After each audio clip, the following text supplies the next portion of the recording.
Okay, y'all, I am so late. I saved these videos on August 16th. It is now September 17th, and I'm just now getting around to making a video about them, right?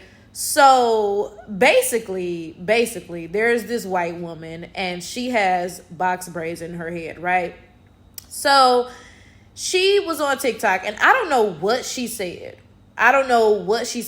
Because by the time I came around to save the videos, a lot of it had already been deleted. You know how that is, right? Like, you come in the middle of something, folks done already deleted stuff, or their videos got reported or whatever, right?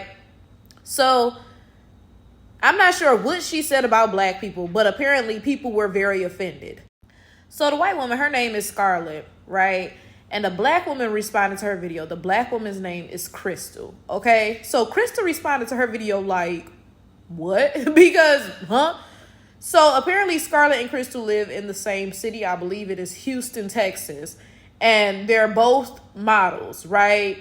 So Crystal happened to know somebody in the modeling industry who was in charge of Scarlett's upcoming photo shoot.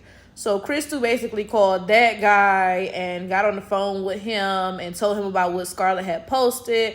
And Crystal ended up taking Scarlett's photo shoot, allegedly, right? Now, Scarlett claims that the phone call is fake and all of this other stuff. I don't know about none of that, okay? At this point, I'm going to go ahead and I'm going to show y'all the first video so that y'all can see exactly what I'm talking about. I'm really getting sick and tired of y'all bullying white people online talking about slavery. So the first thing I noticed is that me and Scarlett live in the same city. We're both here in Houston. And not only is Scarlett a wannabe black woman, but she's also a wannabe model. Unlike you, Scarlett, I have a history of being a real multi-published model. And me and Lay Holloway just so happen to be good friends. And once I let my very good friend of many years know exactly what you've been doing online, he didn't appreciate it and was too fearful for your safety that I would pull up to your photo shoot here in Houston on Wednesday. So he decided to call you on three-way, for your safety. Hey, Scarlett. Hey, what's up? First off, I'm going to tell you something. This is another reason why I do want to kind of meet up with you, because the more and more I'm looking back at it, the more I'm like finding TikToks and more people sending me videos, the more I do want to have a talk with you. Let her know I'm on the phone, please, respectfully. And respectfully, is another one of my homegirl, Crystal. She and Crystal go back years. I mean, she's black. She go back years, and she's strong in the black community and everything like that. And she had to come to me and saying, like, she had to ask, what's the deal now? Explain to her what's going on, but there's some videos that I didn't even see about you, because there's so many videos going on with Scarlett that, you know what, some of the stuff, I mean, I got your back and everything, but some of the stuff he's saying is kind of like a little bit.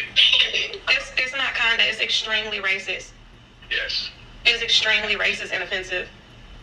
So I'm not sure what videos that you're talking about, but I am working with a professional marketer who's telling me that this is what I need to do right now. So some of the things aren't what I actually feel and believe, but.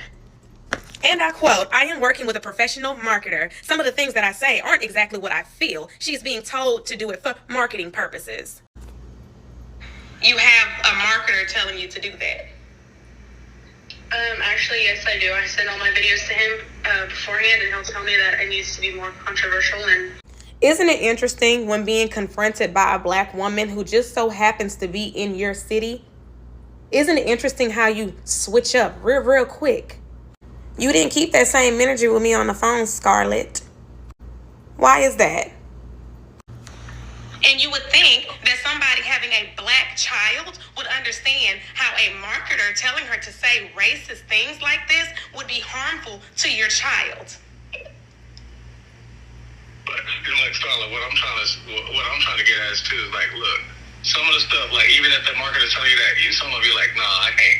That's a little bit too much, because that is. It's disgusting and pathetic that somebody would be so desperate for fame and clout that they will sit there and say things that they claim they don't really feel in real life. Because what you're saying online is hurtful. Even if you don't care about the black people and black women you're offending, you have a black child. And that is what's so annoying about white women who don't know and who aren't educated when it comes to the cultural braiding hairstyles that you wear and the problematic things that you say.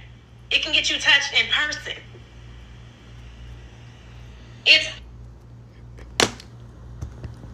Scarlett, girl, sit down.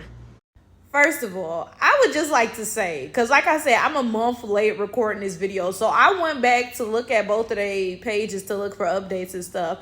And why did the white girl take her braids down right? And I don't know what happened.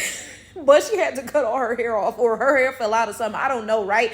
But it's hilarious because she posted 1,000 videos talking about black people are just being mean to her and black women are jealous of her and she looks good with her hairstyle, which she didn't, right? But she posted all this stuff, and then literally everything that everybody said came true. All her hair fell out from the braids. Like, I tell you this all the time. Superior black hairstyles are only for superior black hair. If you do not have kinks, you really don't need black hairstyles. If you got curly hair, you don't need it. If you got straight hair, you really super duper don't need it. Because this is the honest to God truth.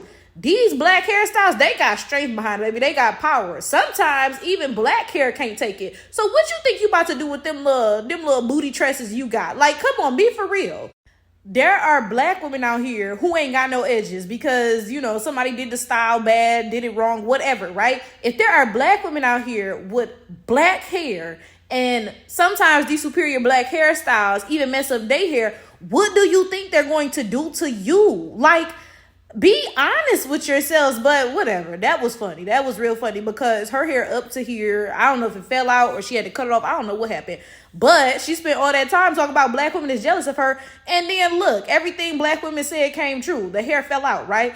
But then I want to focus on the fact that in this phone call, Crystal said, oh, you know, like you have a manager who's telling you to do these things, but you have a black child. I'm confused because how does a white woman have a black child? That's not possible unless she adopted a black child or something. There's no way that a black child can come out of a white vagina. There's just no way. There's none at all. Somebody left a comment under the white woman's page and they said, having a black child doesn't excuse the things that you're saying, right? And the white woman, she made a response to it with that Doja Cat song that's like, bitch, I said what I said, you know? And this is my thing. I say this all the time and y'all be mad at me. Y'all have to understand that a white person, not just white women, this is true of white men as well. A white person dating, marrying, fucking black people and having a half black child does not mean that they are not still racist. In fact, I would go so far as to say a lot of them date, marry, and fuck black people because, like, I've said this before, they use these biracial children as a gateway into black culture. This is not the first non-black person that I've seen all up in black culture. And when you point that out and you say, hey, take a step back, you know, they immediately use their biracial child as their latch into blackness. They say, well, my child is half black and, you know, I have to expose them to their culture. Therefore, that's why I have box braids. Like, what? Like, literally. Oh, this had to have been at least a year ago. I feel like it was longer than that. There was a video of an Asian woman. I think her name was like It's Lovely Mimi or something. I don't know. I forget, right? But she was recording a video and she slipped up and used the N-word. Like, she was like, don't know niggas. Ooh, oh my God, I'm so sorry. And then her excuse for that was that she has half black kids and that's their culture. So she uses the word sometimes. Like, what?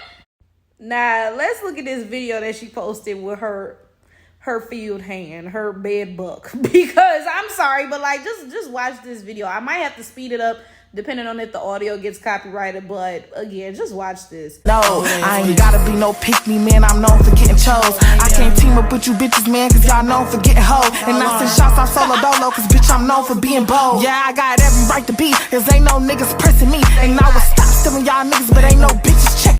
Y'all niggas don't be embarrassed by this. Like, imagine I was dating a white guy and first of all, he was clearly racist and saying some racist shit on the internet, right?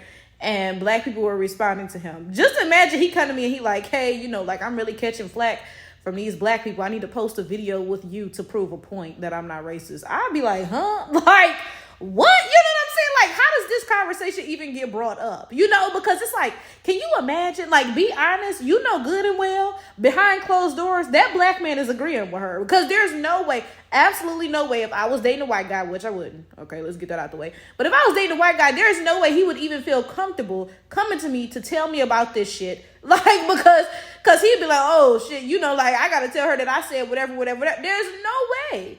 I'm so sorry, but if you are black and you're dating a white person, 9 times out of 10, you got Stockholm syndrome. I'm so sorry, because like very rarely do I come across interracial couples that are normal. You know, very rarely is it like, oh, I just happened to come across this person and we just happened to like each other and that was that, right? No, it's usually like some weird jungle fever, you know, like, oh, whiteness is better, so I want a white person type, you know, type of like coming together. It's very rarely any sort of normal meeting. It's always on some weirdo shit. Like, to be fair though, that 9 times out of 10 was generous. Actually, it's 10 times out of 10. If you black and you're dating a white person, baby, you got Stockholm syndrome. I'm so sorry. Like I said, okay, maybe 1 time out of 10, y'all really just happen to come together. You know, you meet and it's like, wow, you know, like I just happen to like this person. Okay, but still, it's like something is just, I don't know, it just give me the heebie-jeebies. Like, ugh, you know, I don't know. Like I said, I'm sorry, 10 times out of 10, if you dating a white person or a non-black person, period, you got Stockholm syndrome. There's just no way that you all are subjugated the way that you are by white people. And then your bright idea is, wow, let me go date one. Like, what? Lastly, I'm going to respond to this last video she made. And let me just show y'all what she says first. To everyone that's just so pressed because I have braids and I'm a white girl, I have one question for y'all. Do you believe that cultures should be shared? And if the answer is no, why do you believe in segregation?